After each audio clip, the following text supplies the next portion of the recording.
Danielle was excited when she got the job. It was her first position in a creative agency, exactly the kind of space she'd dreamed of working in since college. Big windows, open concept desks, plants in every corner, and people in stylish clothes talking about campaigns, strategy, and brand identity. Her friends had warned her. Be careful in those places. The microaggressions are real. But Danielle had hope. The company's website had a whole page dedicated to diversity, equity, and inclusion. They held unconscious bias trainings and hosted cultural potlucks. There were rainbow flags and quotes from Black leaders framed on the office walls. She wanted to believe it. Her first day, she wore her favorite emerald blouse, her curls full and free, her lips lined just enough to say, "I'm here." And at first, people smiled. The HR manager gave her a welcome bag with a mug, a notebook, and a quote from Maya Angelou printed on a card. Then she met Emma. Emma was assigned as her onboarding buddy. Blonde, fast-talking, fashionably dressed in that effortless, cool girl way. She greeted Danielle with a tight, practiced smile. "Welcome. You'll love it here. Don't worry, I'll show you everything." It sounded nice enough, but there was something clipped about the way she said everything, like there was a right way to be here, and Danielle was going to need help finding it. Still, Danielle stayed open. She asked questions, laughed politely, followed Emma around the office. Emma pointed out who was who, shared the best lunch spots, even gave advice like, "Avoid being too opinionated around Julia. She's sensitive." The creative director loves confident people, but not too confident. And then came the compliments, backhanded, polished, rehearsed. "That's such a bold hair choice. I could never pull it off, but it's so you. Your voice really stands out in meetings. So much personality."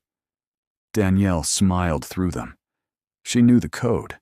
She started to notice how Emma would glance at her when she laughed too loudly, or how her ideas were often echoed, louder, by someone else 5 minutes later. Usually Emma. The room would nod, applaud.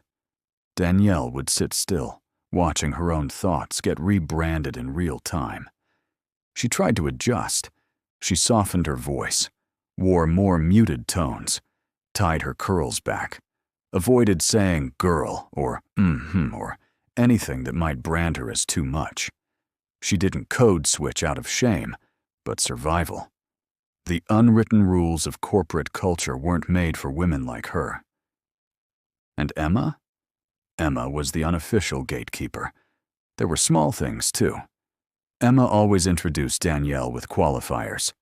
"This is Danielle, our new hire. She's really energetic. She's super passionate, really brings flavor to the team." Flavor. Danielle heard that word like a needle in her spine. One morning, she walked into the break room to refill her water. Emma was already there, stirring oat milk into her coffee, scrolling her phone. She looked up and gave Danielle that same, too white smile. "Hey," she said, "can I give you some friendly advice?" Danielle paused. "Sure." Emma leaned closer, lowering her voice like they were sharing a secret.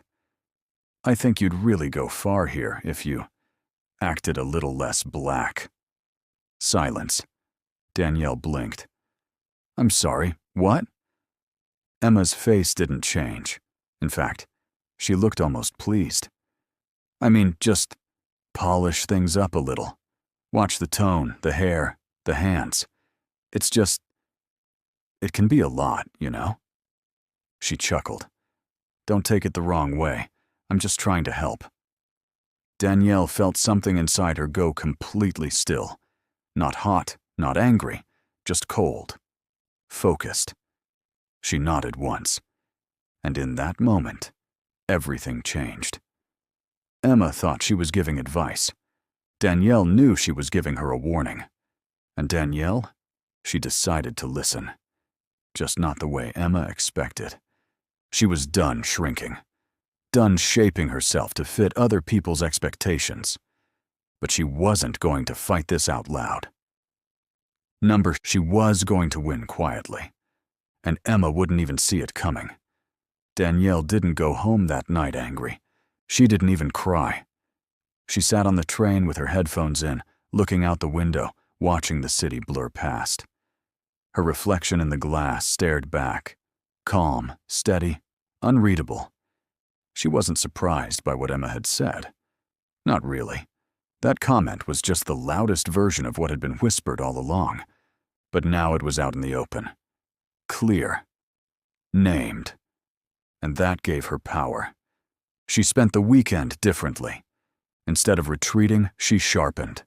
She revisited her notes from old projects, drafted new pitch outlines, cleaned up her digital portfolio, and reread every company policy on conduct, professionalism, and diversity reporting. She wasn't going to war. She was going to rise.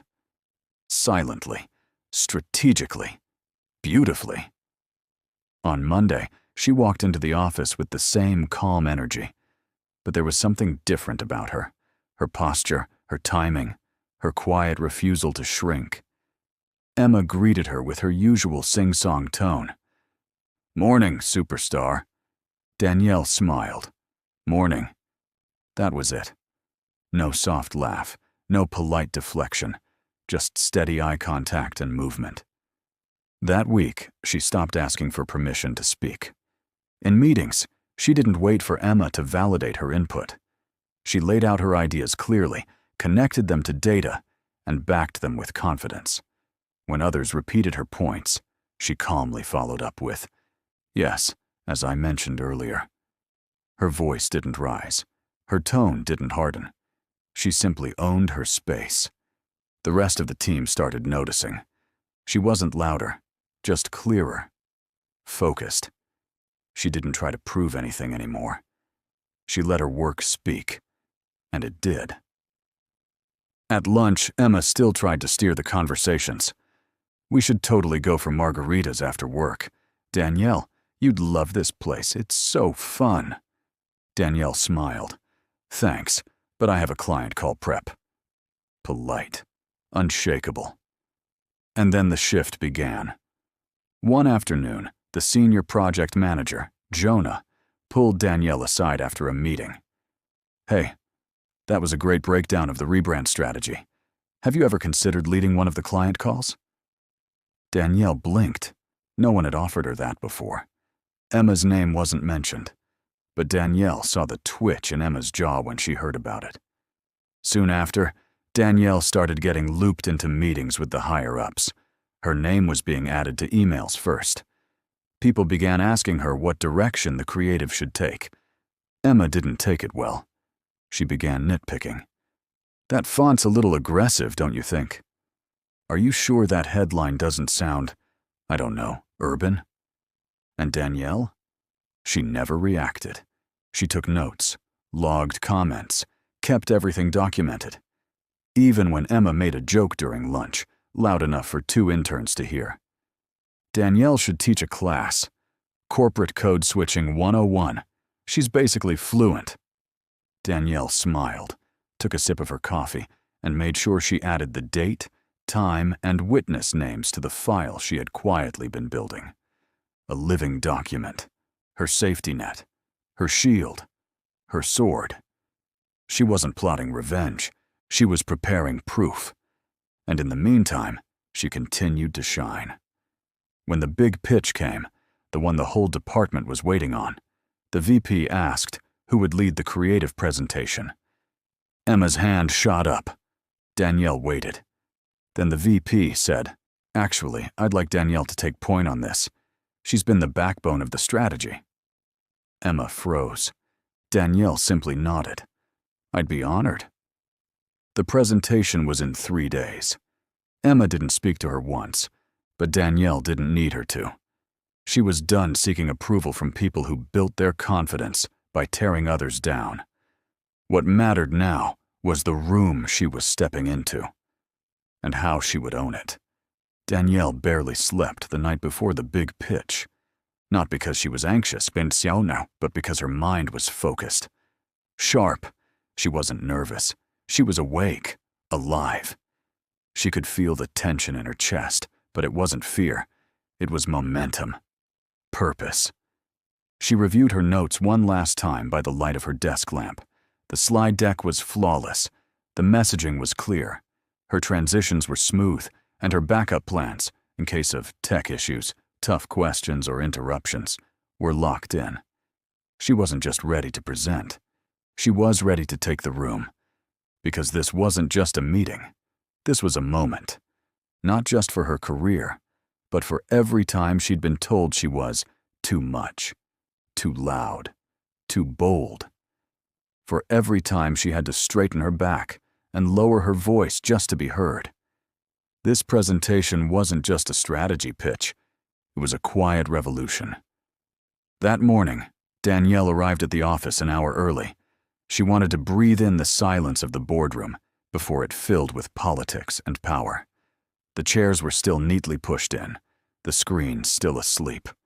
She plugged in her laptop, ran the deck twice, checked the lighting in the room. She adjusted nothing. Everything was ready. At 9:53 a.m., Emma walked in. Danielle didn't look up. She heard the click of Emma's heels across the laminate floor, heard her pause when she saw Danielle already set up.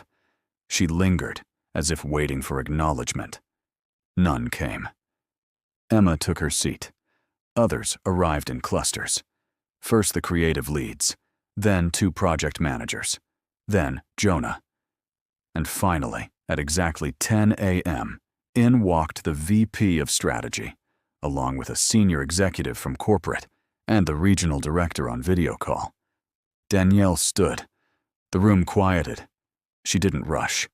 She didn't clear her throat nervously. She took a breath, placed both hands on the table, and said, "Thank you all for being here. I'm Danielle Harris from the creative team, and today I'll be presenting the rebranding strategy for Louvet Cosmetics, a campaign centered on confidence, color, and unapologetic identity." She clicked the first slide, and the room listened. Danielle moved with grace. She outlined the market research in plain language. She used visuals that spoke before she even explained. She highlighted demographic trends, layered in social impact, and connected every point to a central brand narrative. Beauty that sees you. She wasn't just presenting a project. She was telling a story, and they were in it. Every detail was purposeful. When someone raised a question about ROI, she had the numbers. When someone challenged the tone of the copy, she explained how it was tested with real customers. She referenced the psychology of color, the algorithm behind product placement, and the data on inclusive branding. She was poised, articulate, calm. And in that calm, there was fire. Across the table, Emma shifted in her seat. She leaned back, crossed her arms, uncrossed them. She scribbled something in her notebook that no one cared to read. She glanced around the room for support, for anyone to cut Danielle off, interrupt, add on. No one did. For the first time, Danielle wasn't being shadowed, borrowed from, or rephrased. She was leading. When Danielle clicked to the final slide, the words on the screen read, "You don't have to be louder, just clearer." The room went still. Then Jonah leaned back and exhaled. That was exceptional. The VP nodded slowly, looking directly at Danielle. "One of the most confident, complete pitches I've seen in a long time. This is the direction we're going in. Thank you, Danielle." Applause followed. Light, professional, but real. Even the regional director on Zoom unmuted just to say, "Strong work. You've got something here." Danielle sat down, steady. She didn't beam, didn't gloat. She just placed her clicker on the table, folded her hands in her lap, and waited. Emma didn't move. When the room emptied, Danielle gathered her things slowly. Emma stayed seated, eyes locked on the table, notebook clutched like it had answers. Danielle walked toward the door. Then she heard it.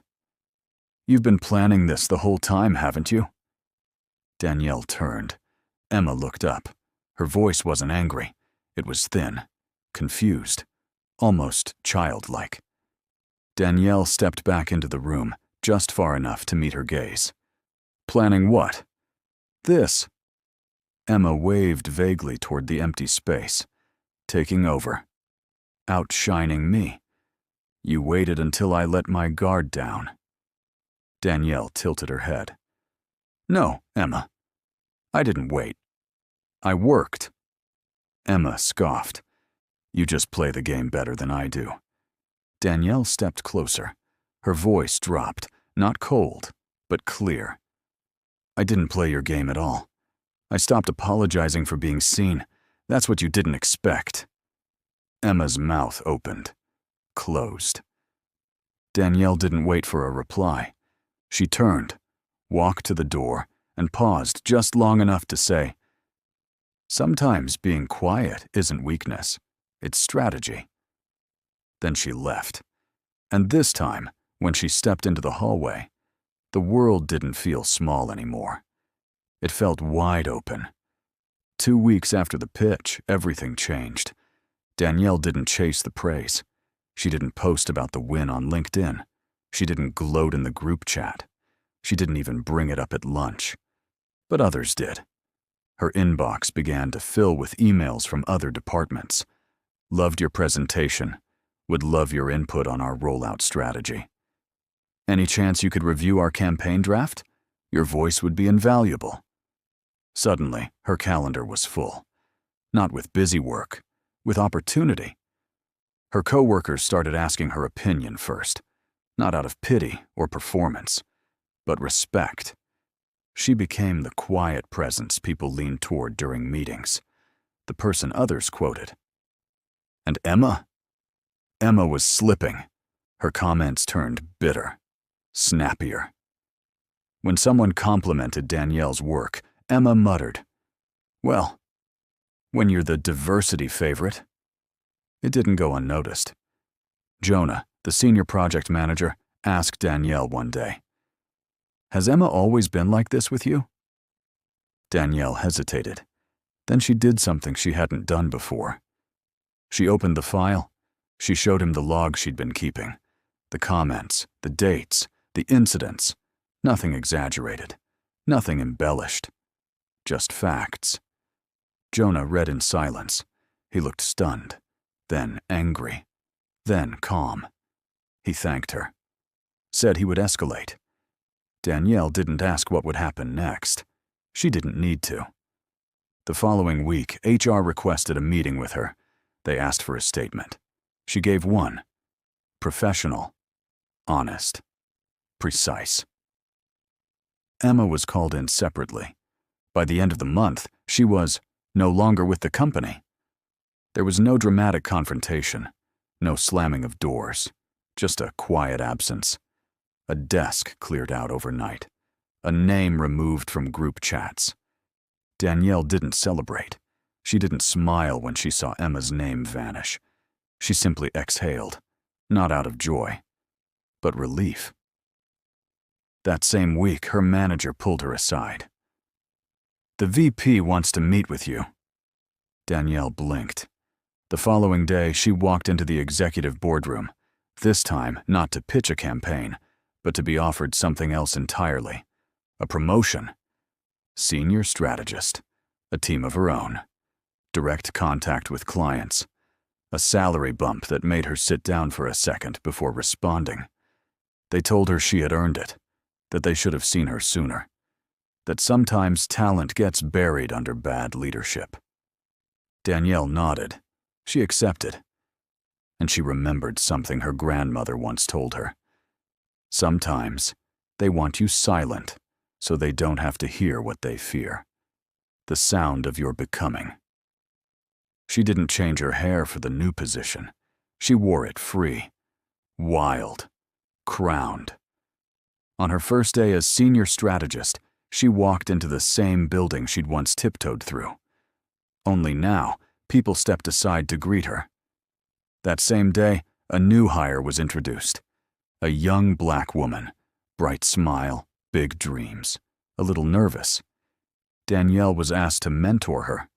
She agreed. She took her for coffee and said, "You don't need to shrink to fit in here. Speak clearly. Stand tall. Be you." The young woman smiled. Grateful. Seen. Danielle didn't need to tell her what had happened before. She didn't need to say Emma's name. All she needed to do was lead. And so she did. With grace. With strength. With the quiet power of someone who had survived erasure and written herself back into the room. Not as a whisper, but as the whole damn voice.